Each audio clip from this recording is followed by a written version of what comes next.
তো দেখো গরম গরম গুগলি কড়াই চচ্চড়ি একদম রেডি। তো দেখতে পাচ্ছ রেসিপিটা।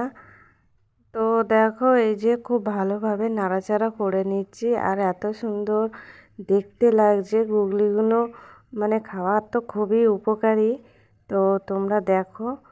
তো দেখো এই যে আমার আলু পেঁয়াজ ভাজা হয়ে গেছে, আমি গুগলিটা দিয়ে দিচ্ছি। তো চলো বন্ধুরা দেখতে থাকো। বন্ধুরা গুড মর্নিং, তোমরা কেমন আছো? আমি তো খুব ভালো আছি।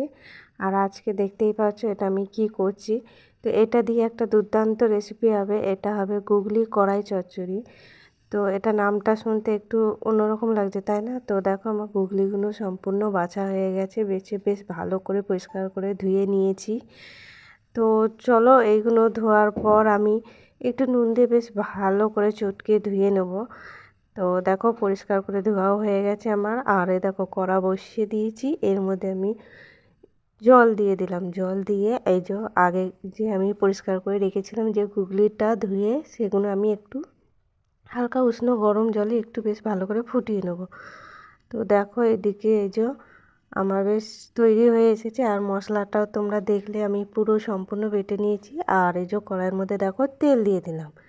তো তেলটা আমি অল্পই দিয়েছি। তো প্রথমে আমি দেখো গুগলিগুলো যেগুলো ছাড়িয়ে রেখেছিলাম সেগুলো আমি বেশ ভালো করে ভেজে নিচ্ছি।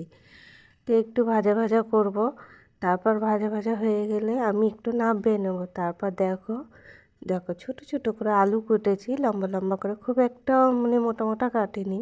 তো এগুলো হালকা আমি ভেজে নেব, তারপর তুলে নেব। তুলে ওই কড়াতেই দেখো শুকনো লঙ্কা তেজপাতা ফোড়ন দেবো, দিয়ে একটু মানে ভেজে নেবো। ভাজার পর দেখো আমি পেঁয়াজ কুচি দিয়ে দেবো, পেঁয়াজগুলো একটু লাল লাল করে ভাজবো।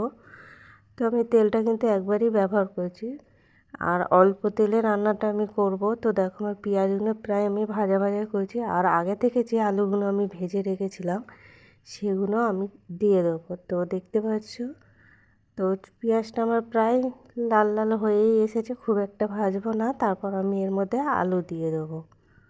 তো দেখো এই যে আলু দিয়ে দিয়েছি, আলুগুলোর সঙ্গে পেঁয়াজগুলো বেশ ভালো করে নাড়াচাড়া করে নেব। তো এই রান্নাটা একটু বেশ শুকনো শুকনোই করব, মানে কড়াই চচ্চড়ি বলতে পারো। তো এই দেখো পেঁয়াজ আলুটা বেশ ভালোভাবে আমি নাড়াচাড়া করে নিলাম।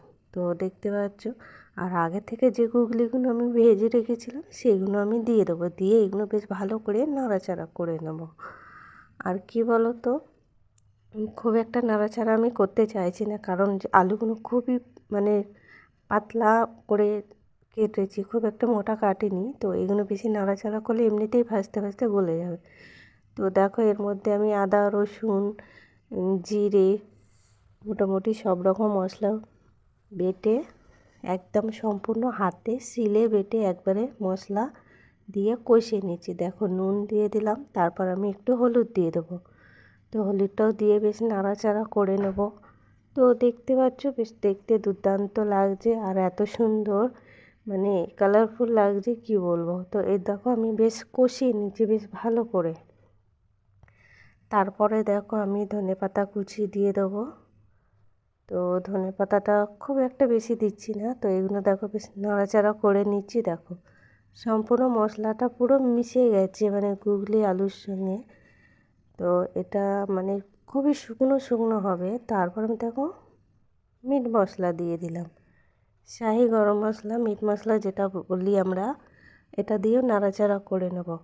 তারপরে দেখো এই যে একটু সামান্য জল না দেওয়ার মতন দিয়েছি। তারপরে এটাকে আমি বেশ ভালোভাবে চাপা দিয়ে নেব, যাতে জলটা পুরোটাই কড়াইয়ের মধ্যে একদম শুকিয়ে যায়। তো দেখো একদম শুকনো শুকনো হয়ে গেছে। তো গুগলি কড়াই চচ্চড়ি বলতে পারো। তো দেখো আমার পুরো রেডি গুগলি কড়াই চচ্চড়ি। তো দেখতে দুর্দান্ত লাগছে, খেতেও দুর্দান্ত। তো তোমরা বাড়িতে এরকম ট্রাই করতে পারো। অল্প তেলে রান্না, আমি একবার তেলটা ব্যবহার করেছি। আর এটা তোমার দাদাভাইয়ের খুব পছন্দের একটা রান্না। তো রেসিপিটা কেমন লাগলো অবশ্যই জানিও। টাটা বন্ধুরা।